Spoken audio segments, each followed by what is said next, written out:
Hello everyone, welcome my new another blog. তো আজকে আমাদের রান্না হয়েছিল কিন্তু সকাল সকাল ডাল আর হচ্ছে এখানে ব্রোকলি তরকারি আর এদিকে হচ্ছে ভাত অল্প করে। সবাই স্কুলে যাবে তার জন্য। তারপরে আমি হচ্ছে এখানে চা আর বিস্কুট নিয়ে নিয়েছিলাম। এই দেখো চাটা হয়ে গেছে, বিস্কুটটা দিয়ে খাবো আমি, ঠিক আছে। আজকে চায়ের মধ্যে একটু আদা আর হচ্ছে তেজপাতা দিয়ে নিয়েছিলাম, দারুণ লাগে আমার।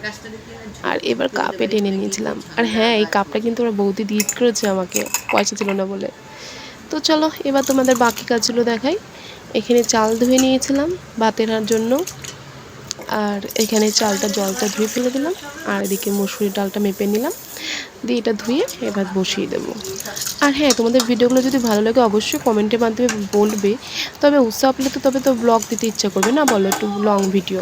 তো যাই হোক, আর ভালো লাগলে অবশ্যই লাইক করে দেবে। তো এদিকে একটু বার্লি করছিলাম, পেটটা একটু খারাপ হয়েছিল, কেউ খেতে পাচ্ছি না। তারপরে বার্লিটা গুলে মটরশুঁটি আর গাজর দিয়ে দিয়ে দিয়েছিলাম। তো এদিকে মা বলছিল যে দিস না, ওটা খারাপ হবে। তারপরে আবার মুগ ডালের খিচুড়ি বানাচ্ছিলাম। ভাত তো করাই ছিল, সকালে ডালটা একটু করে আর ভাতটার মধ্যে সিদ্ধ করে আমাদের দিয়ে দিয়েছি। আর এদিকে মসুর ডাল একটু ফোড়ন দিয়েছিলাম আলাদা করে। তরকারি ভিডিওটা করার সময় মনে ছিল না। যাই হোক, নেক্সট ভিডিও দেখা হচ্ছে তোমাদের সাথে।